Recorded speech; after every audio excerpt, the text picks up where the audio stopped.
안녕하십니까. 검찰 서관 출신 법무사 이승재입니다. 오늘은 검찰 출신 법무사가 불송치 의 신청에 대한 검찰 출신 법무사만의 특별한 작성 방법에 대해서 말씀을 드리도록 하겠습니다.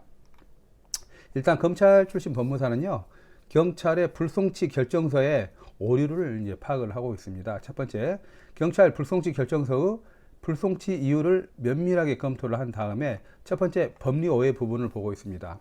경찰의 불송치 결정을 반박하기 위해서는 우선적으로 법리에 맞는 판단을 하였는지 여부를 분석하고 있습니다.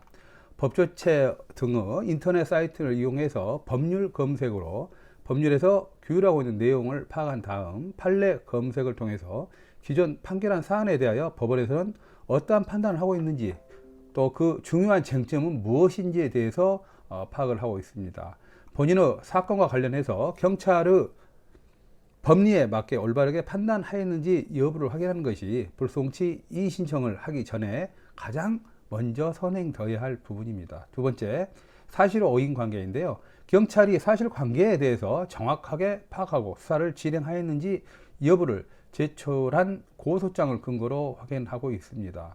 사실관계가 정확하게 파악되지 않은 채 진행된 수사는 전혀 엉뚱한 방향으로 진행이 되거든요. 따라서 경찰이 정확한 사실관계를 이해한 후에 수사를 진행하였는지 그 여부를 살펴보고 있습니다.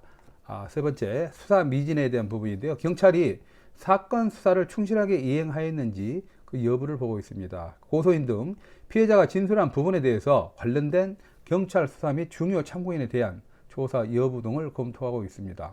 사건 수사는 증거 수집 활동이 필수적인 요소입니다.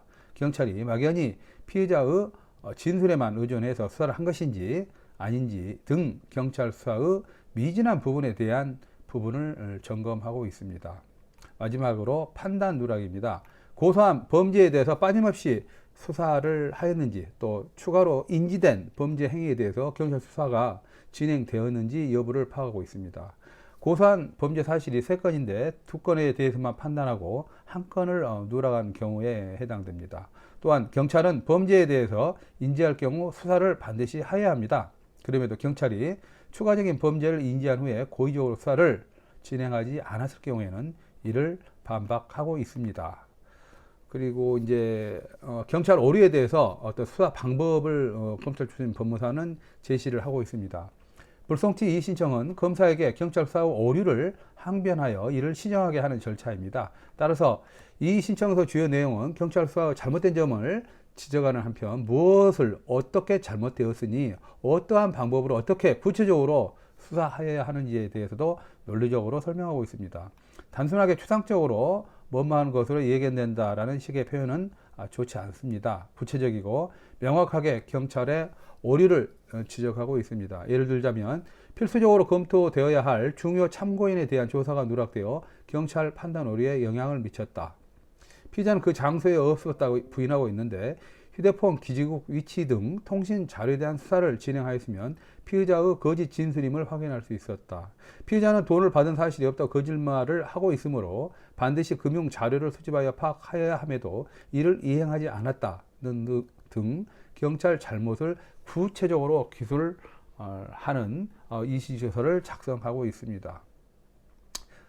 이 신청서는 검사를 설득해서 검사로 하여금 경찰 수사를 보완하게 하여 최종적인 결정을 불송치에서 송치로 바꾸게 하는 강력한 수단이다 절차입니다.